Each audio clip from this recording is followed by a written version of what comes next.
ছাত্রলীগ করলে কেন? আপনি তোর মোবাইল লাগবে না। তুই বিয়ে করিস কেন? এই বাচ্চা, আমি ছাত্র দলের জয়েন্ট সেক্রেটারি। বাচ্চা সাংবাদিক কর্মীটা ঢুকে রাখেন। এই মেয়ে আপনি কে? এই মেয়ে আমি জয়েন্ট সেক্রেটারি ছাত্র দলের। আপনি ছাত্রলীগ করলে কেন? আপনি ছাত্র তোর মোবাইল লাগবে না। তুই বিয়ে করিস কেন? আপনি আবার কেন ই বললেন? আরে মেয়ে আপনি শিবির আওয়ামী লীগের মতো ব্যবহার করতেছে। আওয়ামী লীগ যেভাবে ব্যবহার করছে, ছাত্রলীগ যেভাবে ব্যবহার করছে, এরা ঠিক সেভাবে ব্যবহার করতেছে। সত্যি আসলেই তো একসময় আওয়ামী লীগের নেতা কর্মীরা এভাবে সাধারণ মানুষদের উপর জাপাই পড়তো। কোনো কিছুর কথা কাটাকাটি হলে হয়েছে গায়ে হাত তুলতে দ্বিধাবোধ করতো না, চোখে চোখ রেখে কথা বলতে দ্বিধাবোধ করতো না তারা।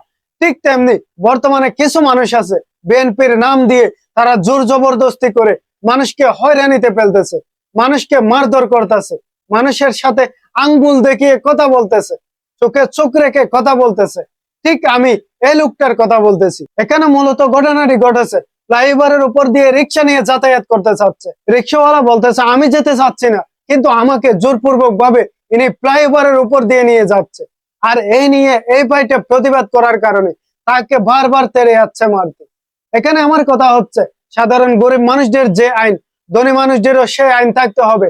সাধারণ মানুষদের যে আইন, ক্ষমতাশালী বিত্তবান মানুষেরও সে আইন হতেই হবে।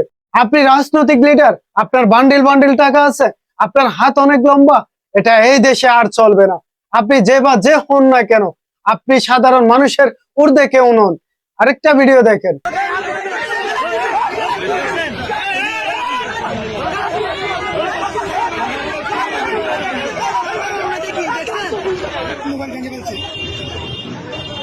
এবং আমার পায়ে ব্যথা পাইছি। উনি আসছে এবং আসছে অন্যায় ভাবে, আমাদের ওয়ারেন্ট নাই কিছু নেই। আমার ঘরের থেকে ওয়ারেন্ট নাই কিছু নাই, আপনাদেরকে ধরে নিয়ে যেত। টানে নিয়ে এসে ঘর থেকে জনগণ সবাই সাক্ষী। আমি তো ধরে চট্টগ্রামে আসামি ধরতে গিয়ে মারধরের শিকার হলেন এই পুলিশ প্রশাসন ভাইয়েরা। যে ব্যক্তিকে ধরতে গিয়েছে সে ব্যক্তি বলতেছে ওরা আমাকে কোনো ওয়ারেন্ট বা কোনো মামলার কাগজপত্র দেখাতে পারে নাই, আমাকে ওরা অটোমেটিক আমার বাড়িতে ঢুকে আমাকে টেনে হিসড়ে নিয়ে যেতে চাইছে। আর এটার প্রতিবাদ করতে গিয়ে আমার মাকে লাথি মেরেছে, আমার বাবার গায়ে হাত তুলেছে তারা, আর সেই জন্য আমরা তাদের গায়ে হাত তুলেছি। এখন মূল পয়েন্টে আসি। তাদের গায়ে দেখেছেন আপনারা পুলিশের পোশাক।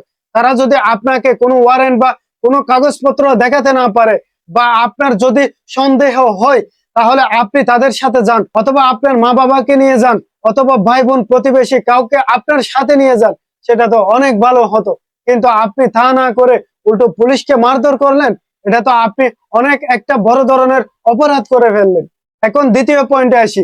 আপনারা পুলিশ, আপনারা সরকারের লোক, আপনাদের অনেক বড় সম্মান আছে, মর্যাদা আছে, আপনারা শিক্ষিত মানুষ, কিন্তু আপনারা কেন ওয়ারেন্ট বা কোনো কাগজপত্র ছাড়া তাকে কেন এরকম ভাবে ধরতে গেলেন, তাও আবার সন্ত্রাসীদের মতো করে?